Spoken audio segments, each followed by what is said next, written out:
Welcome everybody to today's session in Economy and Society Summer School 2021. You're all very welcome. And today is a rather special day because we're talking with Tom Boland and Ray Griffin, who are the organizers and conveners of the Economy and Society Summer School and have been for some years. And we're talking with them today, though, about their specific project and their book, which is due out very shortly, called Reformation of Welfare, The New Faith of the Labour Market. And it's published by Bristol and Policy Press and will be on your shelf, whether real shelf or virtual shelf, in June.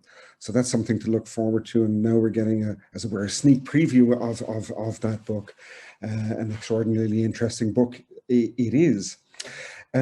So maybe I'll begin by asking you both, Tom or Ray, to tell us the story of this book and this wonderful title and its striking cover image, and to tell us the story of the research project, the larger research project of which it's a part and an expression. Right, okay. Thanks a mil, Kieran, and welcome everybody. Thanks a mil for coming to this.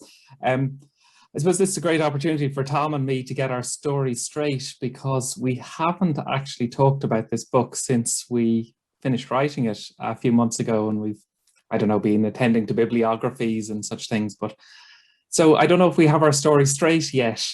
We kind of fought this one over the pages, hopping it forward and back in different edits. So I don't know if the story will settle neatly. Yeah, I mean, it's a story that goes further back. I mean, it's the story, the longer story of it is, I suppose, we've been researching together and with other people and with good colleagues and collaborators in various ways. We've been researching into unemployment for at least 10 years now. And, you know, unemployment is one of those topics that really lights up the room. Everybody is always delighted to talk about unemployment and welfare because it's just the most exciting topic that there is. But anyway, you know, 10 years is kind of a time in which I suppose you have to move on slightly. So we did move up. We did start in the depths of the last recession, 2011, 2012, with huge unemployment.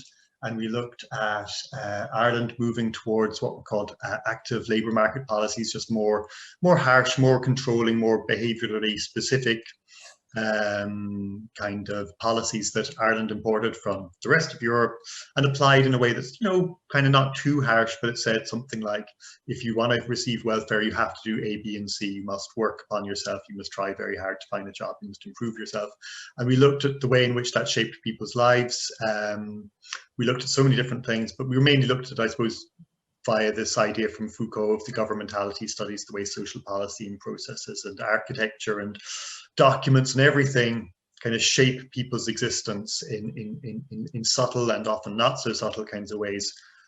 But eventually we kind of moved on from that because we had this recurring puzzle of why are we doing it like this? Because it just seemed, you know, or why is a nation, why do modern states decide to be cruel to be kind in this kind of way? And I think on that, I mean, our cover art chosen by Ray kind of says a lot. If you want to take that, Ray. Yeah. Okay. So the picture, and once I saw it, I had to have it. It's a Man Ray piece from the 1920s, and like the timing of that works really well because the welfare state comes into being, or like it comes into being. It's always coming into being. It never is fully here. But it starts to take its institutional form in the immediate aftermath of World War I. So the timing worked.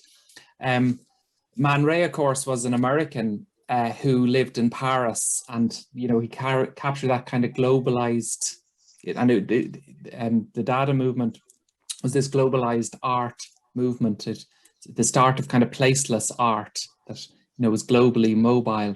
But it's actually the image that speaks to me, because the name of it, and I know a lot of people will on this call will love their Marcel Mauss, and it's called Cadeau, which is if you can understand my French Irish accent, is the gift. And the object, an iron, is a machine, you know, and it's a functioning machine. It does its job very well, but then it gets kind of screwed up by the imposition of these nails, which destroy its primary functioning.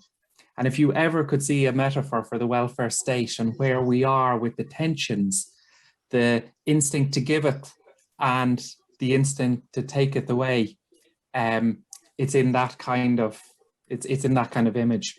It's also kind of kinky, you know, and that so there's a little bit of Foucault there with it. I'm not sure why it's kinky, but you know, ironing is so hot.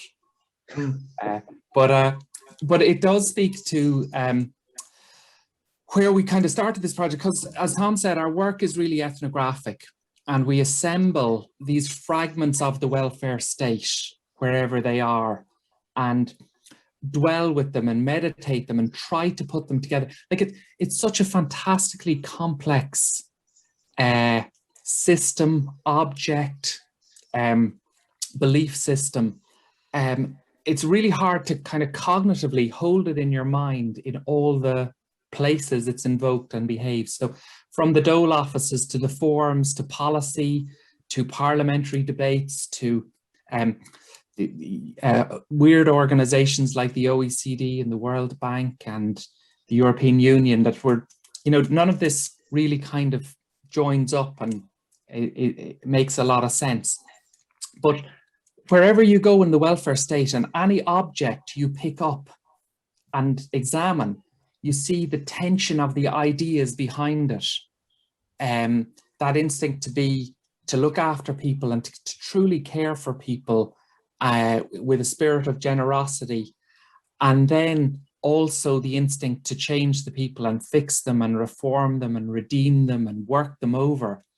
And you can go back to the 1940s and the Belveridge Report and von Hayek's criticism at that time. You can go back to the Poor Laws. You can go to the design of dole offices. You can go to the dole forms. That kernel of tension is everywhere. And what makes us feel that, and this was the frustration we were getting to in the kind of 4 or 5 years ago when we started thinking about this project, was that the set piece criticism of right-left in the welfare state was stuck and was intransigent, and had been perpetually intransigent at all times in the debate about the formation of the welfare state. And so maybe what was needed was this deeper diagnosis of that tension. And that's where we started to kind of pull at the ideas, until almost everywhere, and quite quickly, when you pull at an idea from the welfare state, you arrive at some kind of more foundational European Judeo-Christian values and debates, and that's kind of how we got there. That's really interesting. That's really interesting. So here we have the paradox or the ambiguity of welfare and so on, and it's deep origins, as you say. You want to break that kind of stasis by looking back and digging much deeper, and that takes us to the title, the wonderful title of your book. Which is so laden and overdetermined with kind of religious significance, Reformation and faith. Could you talk us through that idea, the legacy, the religious legacy, let's say, in the paradoxical entity of the welfare state? Yeah, if I can try and elucidate that. I mean, it's the Reformation is dual. On the one hand, it's the constant reform of the state, of its policies, this constant tinkering. You know, every now and then there's a sharp radical break, but a lot of the welfare state spends its time evaluating, building more policies and working on itself to make itself more efficient. But in turn, it also attempts to reform the subjects. It takes the job seekers, the unemployed, people with complex lives, and begins to diagnose what their situation is and what their circumstances in, and how they could be reformed, how they could be transformed. And that's the thing about this image, this image of something that's disciplinary, so it forms you, so it makes you into something, but it's also painful, and it seems sort of absurd, but that's the link of to be cruel, to be kind, or that you can only have true transformation through suffering. So people are deliberately sort of made to suffer in as much as that this suffering will purify them or make them better or edify them in some kind of a way.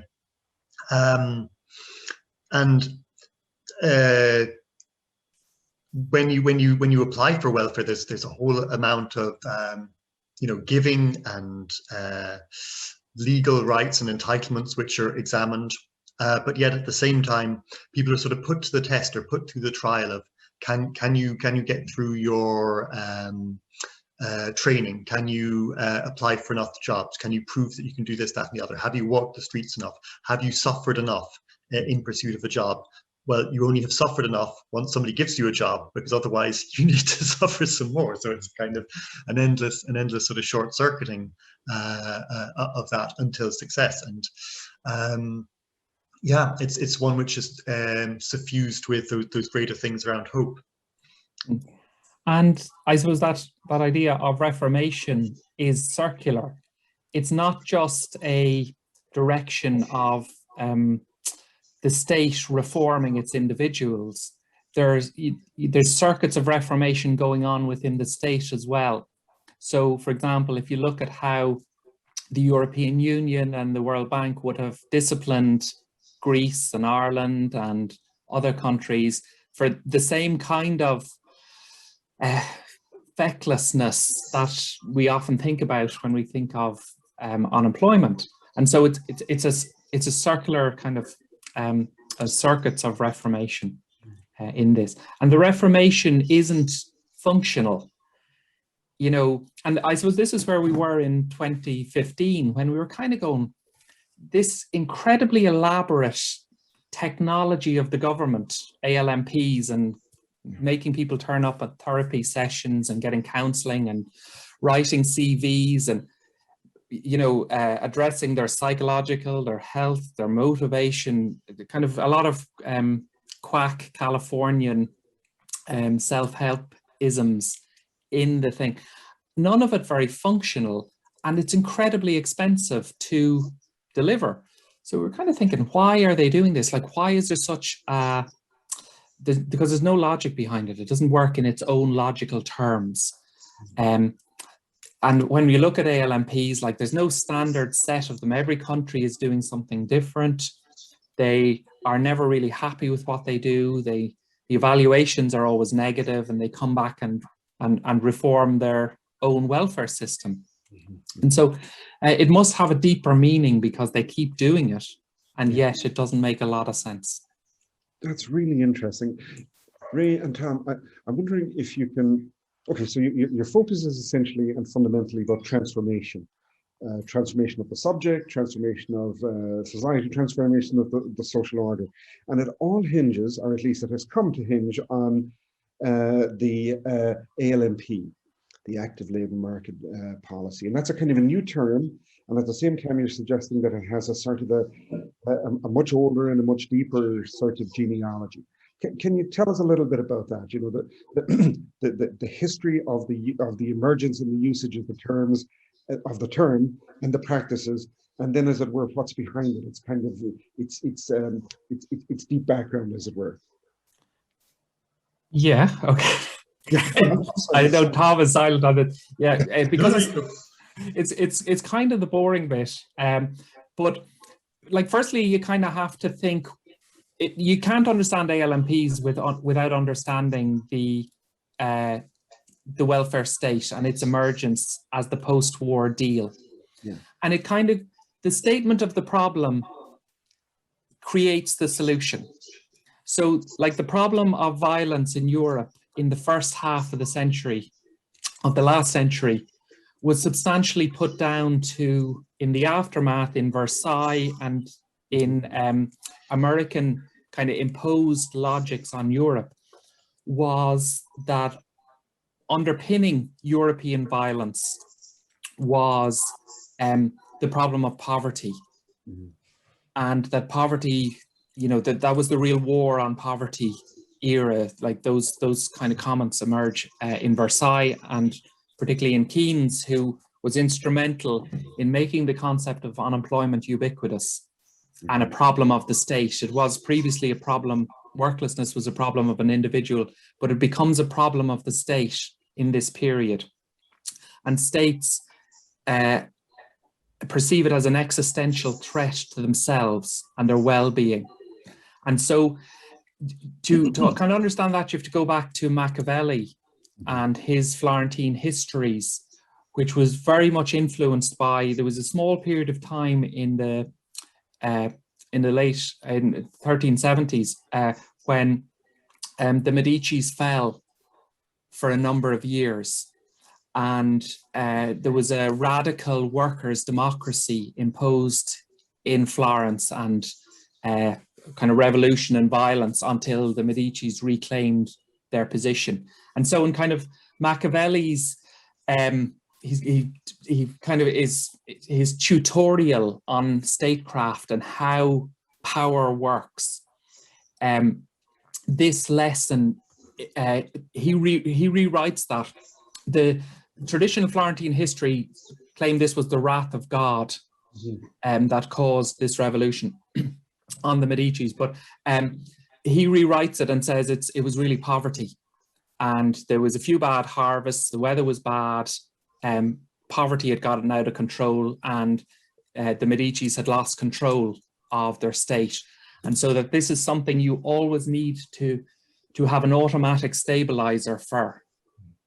And the welfare state is this finely crafted automatic stabilizer. But that diagnosis of the problems of the first half of the last century gives way to a second identification of a problem in the 1960s, which is welfare dependency. And this animates people's political vision of the time, that there are these people who are, I don't know, in American terms, welfare queens, people having babies on the welfare state. It's all a bit too comfortable. And if you watch Channel 4 and you look at their kind of welfare pornography of Benefit Street or something like that, those arguments are still with us. So, but in that, American Nixonians reach back to a Swedish concept which comes from their state formation, which is deeply kind of imbued with that rights and responsibilities kind of doctrine. And you can see that even in how they're talking about COVID, and that really keeping yourself safe is a matter of personal responsibility and not really of the state. So their society has a very interesting rights and responsibilities conversation at all times. But really, there's kind of, it starts off with some kind of right-wing polemicists who find themselves surfacing as academics. And there's kind of three people we put together in that genealogy that really in the 1970s to 1980s put welfare conditionality at the heart of American politics and convert the original problem of the welfare state, which is alleviating poverty, into this new problem of making people less dependent. And that formation, it's there in von Hayek versus Beveridge, it's there in the Poor Laws, it's there at all times, but the pendulum swings at that time. And what I think is really interesting is then how that enters Europe and the heart of, you know, the traditional European welfare state through Tony Blair's Labour Party, the Hartz reforms in Germany and Sarkozy in France. And what's interesting is the level of left-wing adoption of the welfare conditionality discourse.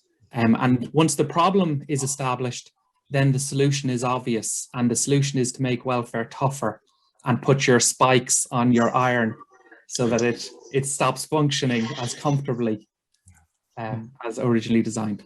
Wonderful. I love the great historical sweep here.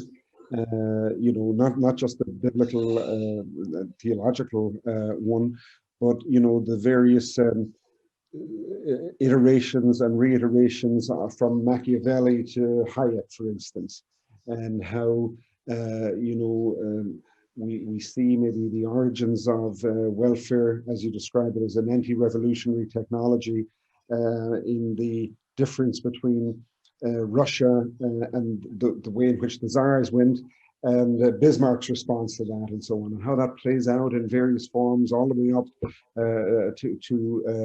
to the present. So on the one hand, your genealogy there is very interesting in its depth and breadth and complexity and so on.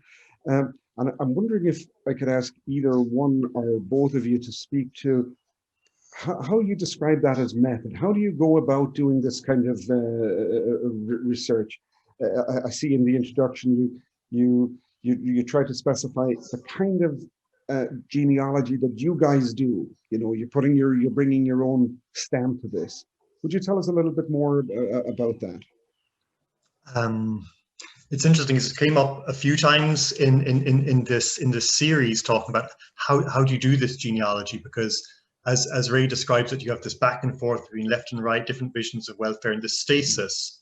And it's I suppose the original motivation is to kind of, you know, to understand the interlocking forces, the demand to transform and the demand to alleviate suffering, the demands of charitable and punitive welfare states. And so in order to understand that better, you turn to genealogy. But that sometimes seems like, well, you know, we must now know everything. We must now read every theologian, every political economist from the 18th century. We must read Machiavelli. We must read absolutely everything. And I suppose what I'd say about the way we went about it was, having been, as Ray says, ethnographers, dwelling with the welfare state for 10 years or something like that, and you know, getting deep into it experientially, is kind of, I suppose, the first step in it. Because in order to know the thing, you have to kind of know it almost from the inside, how it feels, the repetitive strain. You know, we talk about policymakers as though they're from afar. In a way, we all have these sort of impulses. How could we fix things? How could we reform? What would be better? What would work? We are part and parcel of that. But rather than turning to the most obscure of connections, what we tend to do is we tend to recognize the outlines, inter alia, like not that it's the only thing going on, but the outlines of, you know, relatively commonplace ideas, and these are particularly religious ideas, and the extent to which religious ideas are banished from modernity as though it's secular. These, you know, ordinary ideas, confession, purifying the self by talking about the self, you know, pilgrimage, going to seek for something, to seek for a special benediction, blessing, to relieve a curse by going somewhere, by going through a purifying journey. Providence, the idea that the things that are sent to you are tests and challenges or rewards for what you've done, and purgatory, the great strange suffering of waiting for something. Those and other ideas.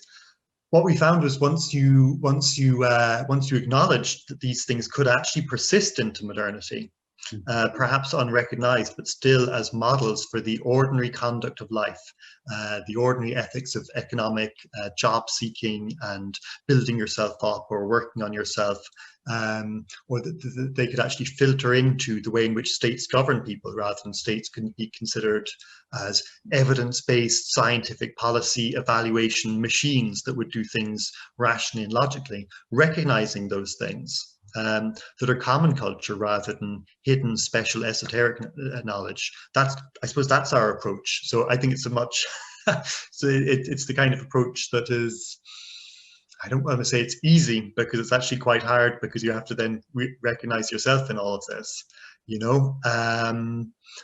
But it's certainly doable. It's something certainly that can be recognized in many areas, and, you know, beyond the ALMP and welfare, in psychoanalysis, in training, in so many other areas of life.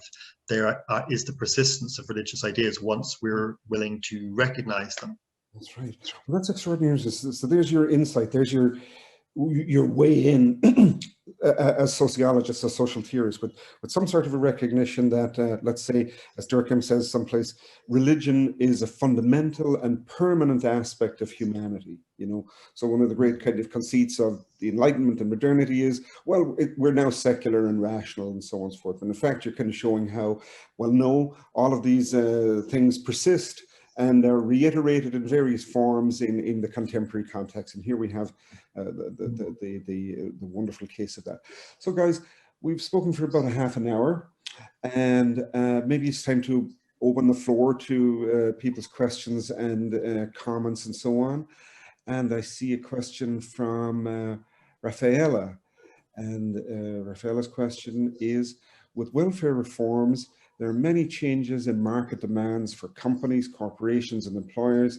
Unemployment is a consequence of rapid market demands, qualification structure necessary to join and remain active in the market. Rafaela, rather than reading out your comment, could I ask you maybe to turn on your mic and join us?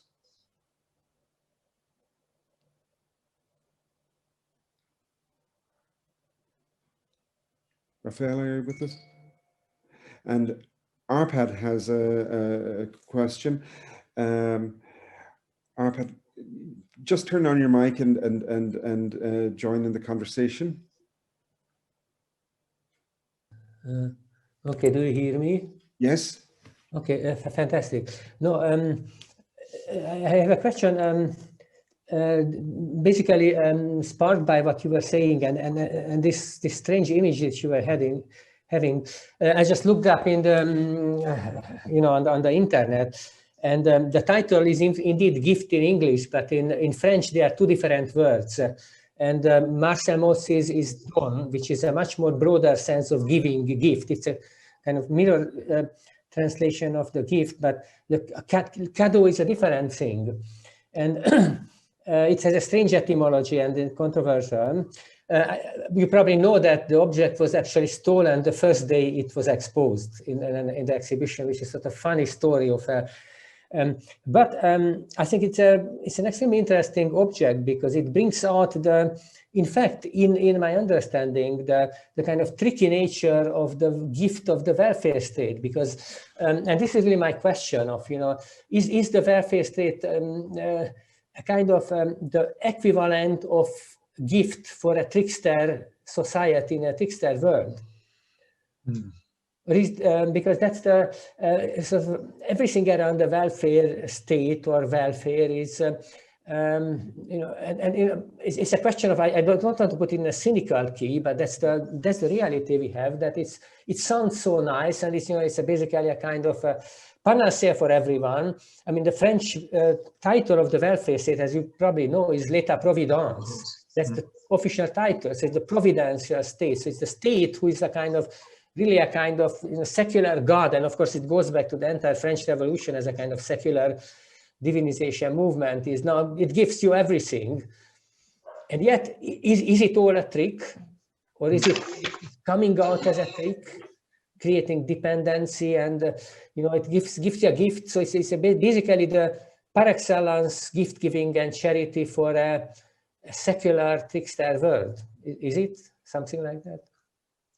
Ray, do you want to go, or? Okay, well, yeah, I think people definitely do read it like that, and that it's an entanglement that people can't escape from, and a bizarre, frustrating entanglement. So, like in the work we did a few years ago, we kind of talked about the chemo theory of welfare. That it kind of burnt you back and hurt you and was injurious, but then you would get stronger and grow. But I don't think we're in this book, we're making findings of the welfare state being this kind of like the critical reading of the welfare state as being a power structure that dominates individuals. But we surface where that reading comes from. And we surface alternative readings too. It's sort of like it can be both, because it can be the gift that's unconditional. And I mean, I like to put my hand up and say I was on the welfare in Ireland when it was really a gift, and it was a free, more or less unjudgmental gift. You just turned up and said, I'm a citizen, so there's a judgment there already. But you turned up when you said, I need, and they said, here you are. And maybe there was stigma or something like that. I don't want to idealize it, but it was a gift given with no expectation of how you would respond. Whereas the conditional gift, you know, if I say to you, you know, a gift that arrives with a sort of, I give you this, but you must change who you are. You know, I give you this because you're so bad, rather than I give you this out of a relationship. I give you this because you need to change. That's a tremendously problematic gift for certain. And I think that as Ray says, both elements, the sort of charity in the spirit of charis, in the spirit of graceful giving, and almost even love. You know, there's a sort of love, a patriotism, an attachment. Something good in the welfare state that's there, but also that fundamentally punitive, extractive, strategic gift where we are giving you this money so that you will reform. It's a blackmail gift almost, you know. So both, I think, is the answer.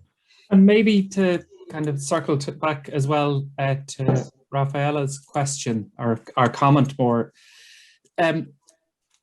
For about 40 or 50 years, and probably for much longer, people have had a vision of post-work, that we don't need all this work. Like, there's only a handful of people in the country involved in food production, and we produce food for the rest of the world. So from a kind of utilitarian economic logics, there's far too much work going on.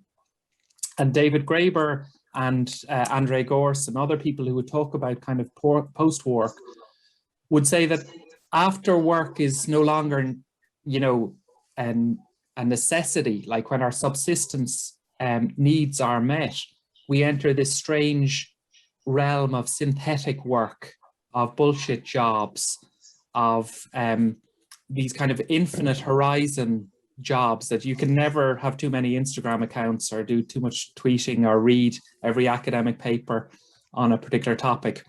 The endlessness of new work that we've produced for ourselves, and then the absence of underlying kind of functional materialistic necessity of that work means that the labor market is this strange place where you see the anxiety of the state in disciplining and managing unemployed people, but also in disciplining and managing work to make sure that people are busy. So it is a very strange, and this is the kind of the outcome of Keynesian logics, where the state was on the hook for producing the economy and for making sure that, you know, that all the plates were spinning all the time. And we see this in political marketing in extreme ways, where you have, say, for example, Margaret Thatcher voted into power with that iconic snaking image of a dole queue from a Saatchi and Saatchi ad. And you see a Leo Varadkar on the other side getting control of his own political party with a kind of welfare cheats, cheat us all campaign. And so it has a strong, you can trace it all the way across these logics of needing to keep the economy going, and that politicians are buffeted by forces of providence in the economy that kind of keep them alive as political projects as well. Fantastic. Okay, so we've got a couple of hands up. Verdi Hearn, would you turn on your mic and join us? Good morning, everybody. Thanks, Ray. Thanks, Tom, and hello, Kieran. So I'm seeking a little practical advice. My PhD is on rites of passage in third level and specifically UCC. I see great parallels between your work on welfare and education as a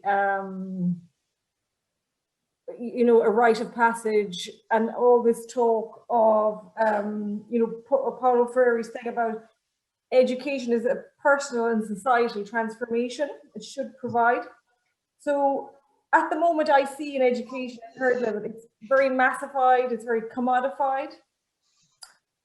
We have a captive audience, particularly of undergraduates, who are very malleable, I hear from Arpad, and I get a lot from what he's saying about gift. We're saying to everybody nowadays, you know, go to third level. But the tension for me is that it's all about graduate attributes. It's about your brand. It's, you know, more recently, it's about your LinkedIn account. And I feel a personal tension about that as well. You have to be work ready, world ready. And I just wonder, I'd like to base my, I'd like to do something practical with my PhD and produce something. And so I want to produce a rite of passage, or to suggest a rite of passage that provides hope. So I'm looking, based on you're both academics in the third level field, and you deal with students and you see how they change and they move over time. What advice would you give me?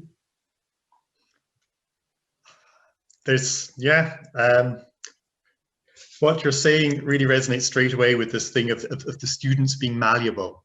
That's a really core key thing, and it's one of the very tricky things. For example, I'm kind of going to presume this room is full of sociologists, social scientists, anthropologists, people in that, working in that space. And one of the primary things that we assume is that people are malleable, people can be changed.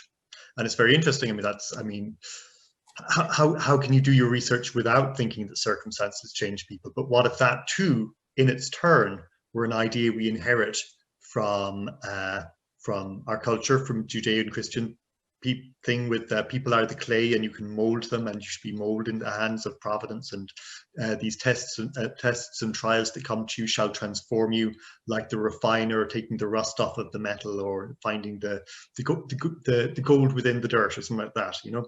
So this idea of malleability is certainly one of these, you know, ideas we almost can't think without in sociology, and yet it's there circulating within society itself.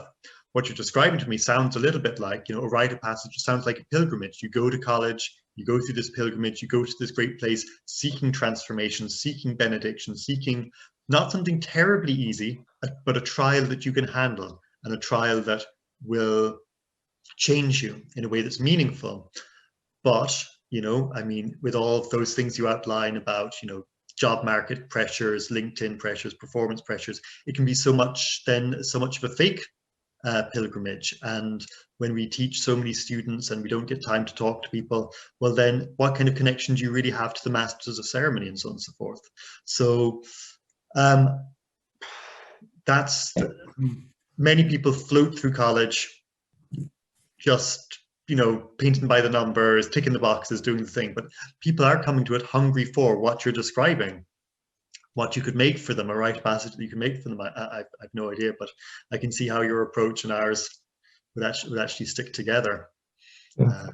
So maybe if I could chime in and say, like, I suppose not really in the business of solving people's problems or telling them what to do, but I suppose if the book had a conceptual offering to you, it would be that the tradition you're espousing there, that the idea that you can make a world for other people and make it perfect and design rites of passage that are meaningful for people that you yourself don't particularly believe in because you're making them, is an extreme version of the social construction of reality, and is some of the kind of theories that are present at the formation of the welfare state, where you can make this walled garden for people to live in from cradle to grave, where they will be well and cared for and nurtured, and then ultimately will slink off their mortal coil without ever bad things ever encountering them. And to encounter maybe the other idea on the other side of that equation, which is the idea that life is a meaningful series of tests and trials and ordeals, and that these ordeals, when truly kind of engaged with, as people say, for example, currently do with their job search, because it's really interesting when you talk to sociologists about their job search, they very much feel the ordeal, the trial, and they go to this notion that there's something transcendent at the end of the labour market for them. And maybe to think with the opposite idea as well. Okay, thank you very much. Very good, excellent. By the way, Tom and Ray, I really like that quotation from Lloyd George that you have at the start of chapter 3. It says, the whole state of society is more or less molten, and you can stamp upon that molten mass almost anything, so long as you do it with firmness and determination. I think that's really interesting, that idea of a stamping that produces, you know, almost the metaphor is very industrial and very much belongs to the age of Britain as the, you know, workhouse of the world, and so on. And I guess we're looking for a new kind of a language or set of metaphors now to describe something that's just as firm and just as determined, but more subtle in its stamping manifestations, let's say. And perhaps that's essentially what the university has become now, this kind of cultivation of a certain kind of subjectivity that seems kind of quiet and light and so on, but it's just as firm and just as determined in terms of the churning out of a particular kind of a subject. But sorry, that's I shouldn't have interrupted there. That was just my little contribution. I see Donncha, you have your hand up next. Donncha Kavanagh. Yeah, thank you, Kieran. Thanks, Tom. Thanks, Ray. That has been really, really interesting. I just wanted to come in there very briefly, more with a comment building on what Ray was talking about post-work and bullshit jobs and all that. But and I don't think you'd referenced it, but there's a lovely little book by Bernard Suits called The Grasshopper. I don't know if you came across this, which goes back to Aesop's fable about the ant and the grasshopper. And again, there's this kind of almost religious, but it's Puritan belief that the ant is the right way to, the ant, in the tradition, the ant is which is the Puritan, the saver, the hard worker. That's the ideal person. But the grasshopper for Suits is the ideal, because in a utopia there would be no, so utopia is in the subtitle of the book. So in a utopia there wouldn't be work, and hence the grasshopper really has the right idea about things, which is just you play and you enjoy and you live the summer, and so be it. And in a post-work environment, and there's a lot of indication that we're entering into a kind of a ludic society where it's about play and where it's about games. And in that sense, like the market is in many ways, like casino capitalism, is just a big game. So people have been sucked into various forms of play, which then have been reconstituted as work. So the move into play could be a way in which maybe the argument might be developed, and the move into a more ludic society. And then just to kind of make another point about RPADs, and I like this idea of a kind of a blackmail gift, or a gift with conditions, which isn't a gift at all, really. So I think it's important then to talk about false gifts or inauthentic gifts. And so I was just wondering, one question was about universal basic income, which to me is a form of gift, which is an unconditional. So you start setting up systems. And I think it's quite appropriate to think about, to actually start getting into prescriptions and say, well, look, here's another way of organizing, rather than just saying, well, so universal basic income is a form of gift. And going to Verdi's point about higher education, like I've long advocated the idea of giving everybody, about every child, which is a generational gift from one generation to the next, that the child is given about 80 or 100,000 euros, which they can use then to pay for education through their life. And then you bring fees back in and you charge proper fees. So you charge a medicine degree was going to be, say, 20,000 a year. So your 100,000 gift is dissipated in 5 years. So you don't have free fees anymore, but you have, so an arts degree might be 5,000 a year, and you have 3 years of an arts degree, you get 15,000. So you still 85,000 left for further education right through your life. And now it does kind of in some sense individualize the decision, but it also does take away this pilgrimage model that, well, this is just a rite of passage. So there is, if you've got 100,000 in your bank and you say, well, how am I going to spend that during my life? And I can only spend it in education, in validated. So I don't know, is that of any use to Verdi as a model of rethinking how education might be structured and funded? And it means that the points, which are very, very high for medicine, partly because the gift that the state is giving is loaded heavily towards people who are going to get compensated very, very well. So you get high points for where the gift. So because the gift is the value of the education, the gift for a medical student is a much higher gift than for an art student, because the cost of it is so much higher. So the gift isn't the gift that's been given at the moment in terms of free fees, so-called, is not an equitable gift. So you give a much more equitable gift with a voucher system. Anyway, there are more comments than questions. Thank you, Donncha. Wonderful. Tom or Ray, do you want to? It's interesting. We built an algorithm that would take unemployed people and make one recommendation to them.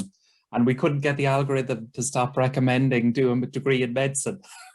It's the one way of solving your unemployment. But yeah, I think it's your comments on postwork. I love that reference. I'll check that out. The idea of false gifts, I think, is really interesting because, and I wasn't prepared to talk about it today, but in Mouse's, as far as I know, there's 3 translations, and I know Arpad picked up on my Pygmy French earlier, but there's 3 translations of the gift into English. 2 of them have this deep emphasis on exchange. And I know there was a kind of comment in the chat there about, that all social services are systems of exchange. And is it possible to conceive of a gift without it being as part of a circuit of exchange, and thus kind of tumbles into the circuits of economy? And I think one translation, the most recent one, emphasizes the ambiguity that it is possible in Mouse's conception of the gift to have it as given without any expectations of receiving and no imputed. Because what we're always doing when we look at these exchanges is we see something real that is given, and to make our equation work in our mind using exchange logics, we have to habilitate another concept to ensure that the equation tumbles out to 0, that the exchange is equal.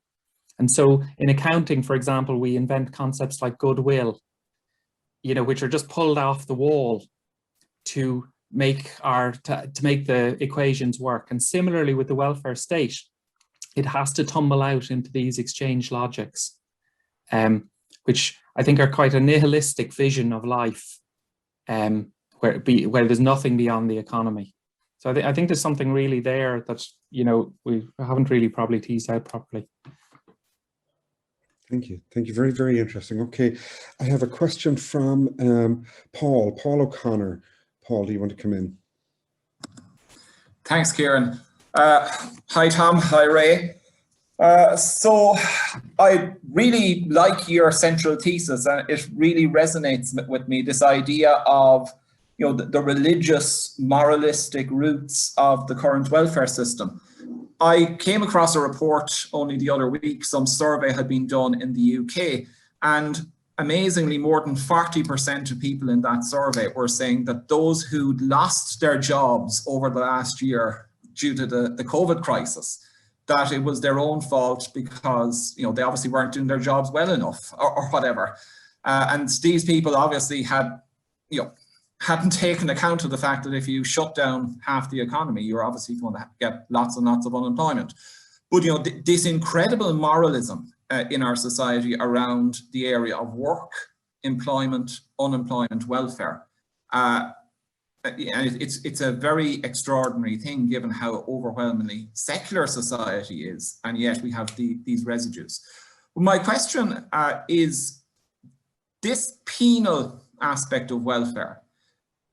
Do you think in a way it's a reversion to a deeper type within the character, not just of the welfare system, but of the modern state itself?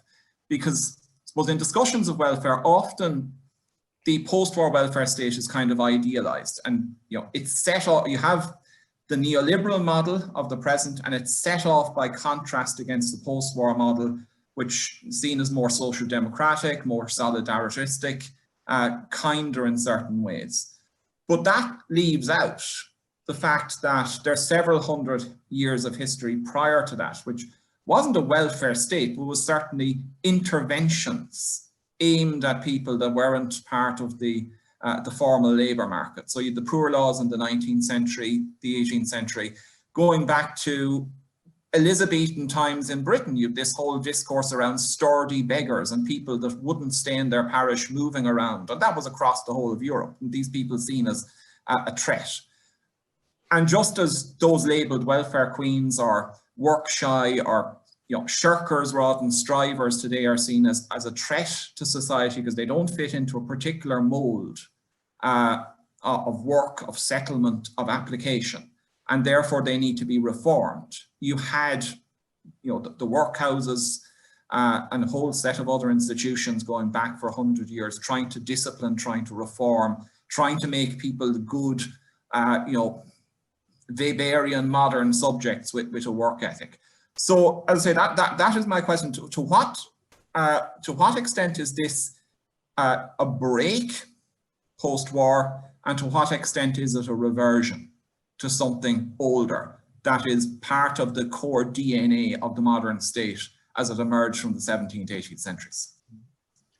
I think they're spot on that the golden age is an exception, and anybody who expects that post-COVID will return to the wonderful welfare state or something like that will just, because supposedly that would be the norm and this is a temporary aberration. I think you're spot on that the broader trend is towards a punitive, the historically examples you give are great of all these vagabonds who need to be shipped off to New South Wales because they've got no work, so a masterless man must be shipped out. But the interesting thing about that, I think, is okay, fair enough. There's a harsh edge and a hard edge to the state for centuries. The interesting thing is, and it kind of connects into Donica's question about plays. I mean, we've been interviewing people sporadically who are COVID unemployed, and they kind of miss work, they miss structure, they miss purpose, they miss blah blah blah. And I sometimes, and I haven't really worked this out properly, but I get a sense that okay, the punitive thing is to be regretted to a certain extent, and wouldn't it be great if we were more giving and more supportive? Sure, but as well, there seems to be a central part of modernity and maybe Christianity as well that is that we want to be tested, we want to be judged. We kind of don't know who we are. We don't have a sort of sense of a meaningful passage through life unless we are put through certain trials, ordeals that allow us to discover ourselves, tell the truth of ourselves, and unfortunately kind of rate ourselves against other people, because how else would you know? I don't know.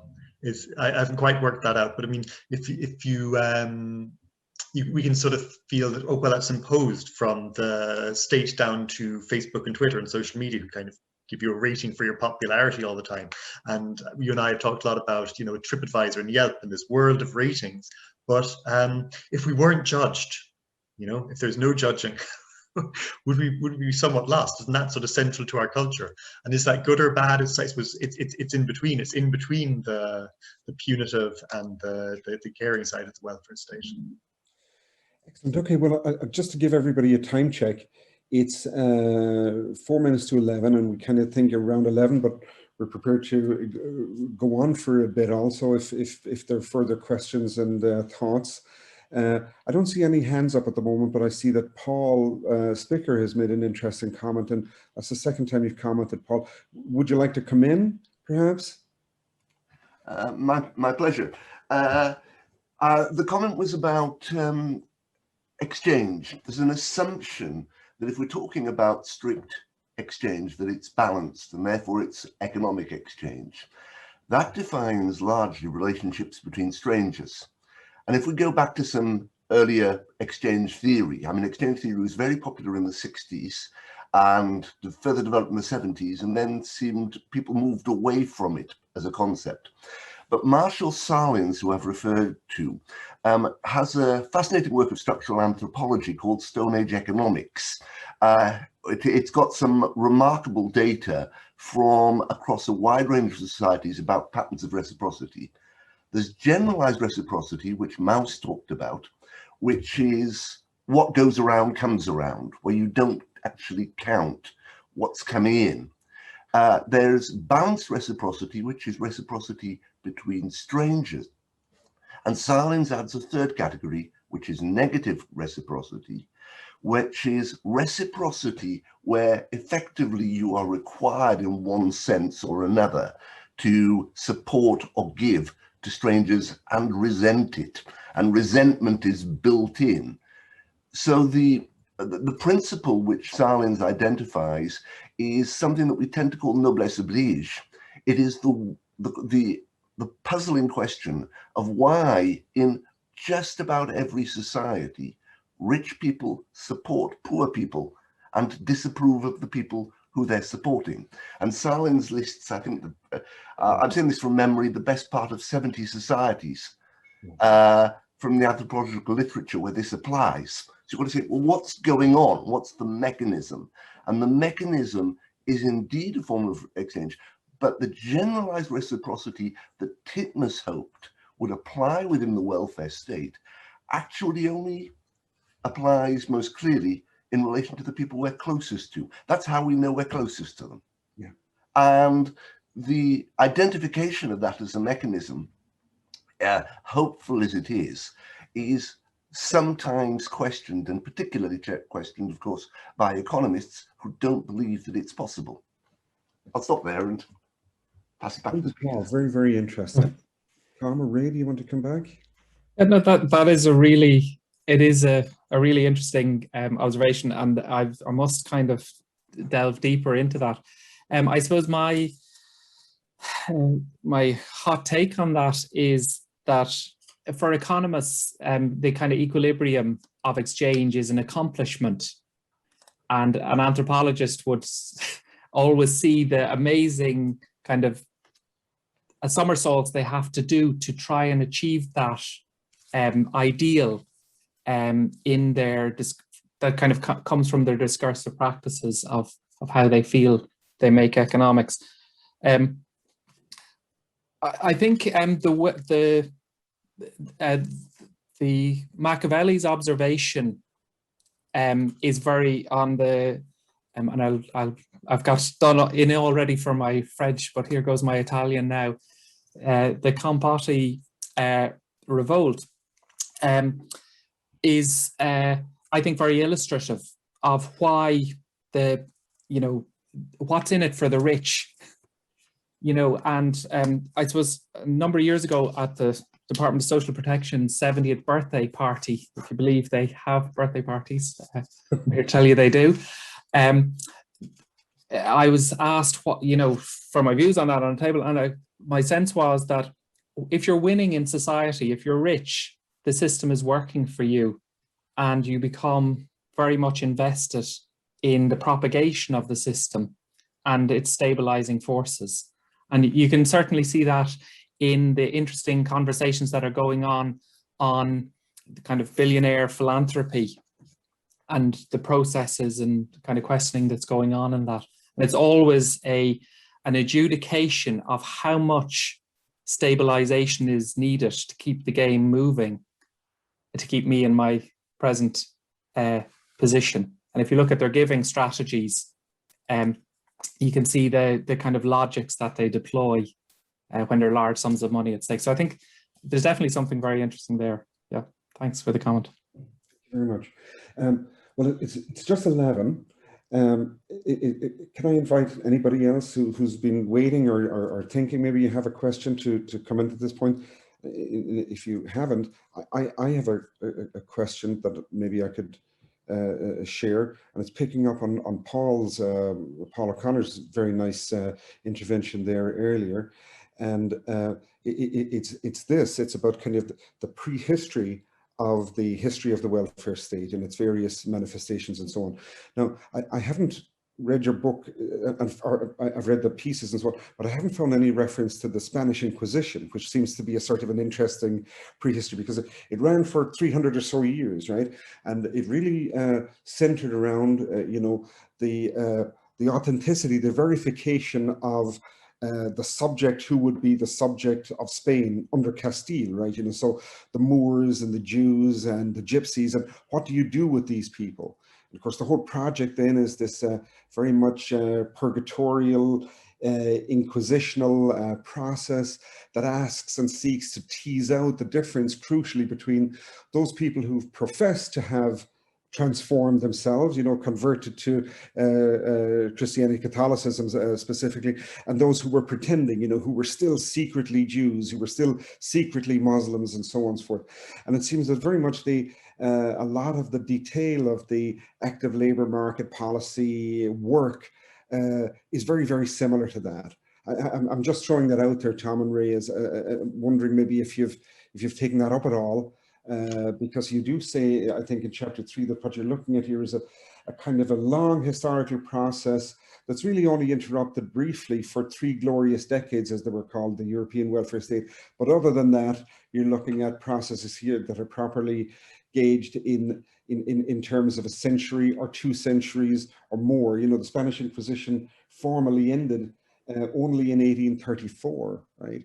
You know, so after that you have, as it were, its continuation in the emergence of the European welfare state. Anyway, it's just a comment rather than a question. Well, Kieran, nobody expects the Spanish Inquisition, as the Monty Python boys say. But no, it's a really good point, and we don't actually pick up on that in particular. But this thing of the Inquisition is absolutely fundamental to what we're talking about, in as much as these sort of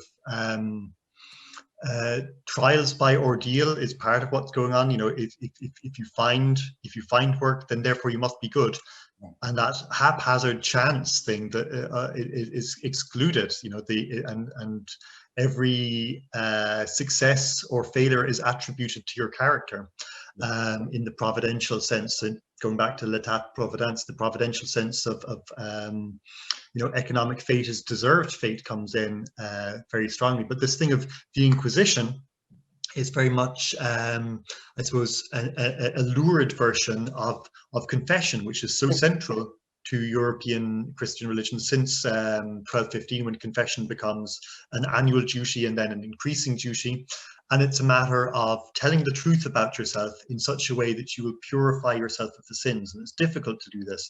And it's usually to an auditor. And now, whilst in Protestantism you speak directly to God because you have a direct line or something, the couplet between the sinner and the confessor is found again and again in the therapist and the client, the welfare officer and the job seeker. And that work of telling the truth about yourself is so central to our work, I would say. And the coalescence of church and state in Spain during that time, the consolidation of modern Spain, essentially consisting of that interpenetration of the institutions, let's say, the courts, the legal system, the offices of the state and the offices of the church. Can I ask again? So thank you, Tom and Ray. That's very, very interesting. Is there anybody else at this moment who hasn't come in, who'd like to, or who has come in, who'd like to raise a question or a hand? I don't see any. So maybe it's good time to draw our conversation to a close. It's been extremely interesting and extremely provocative and timely book, Tom and Ray, and my congratulations to you and our thanks.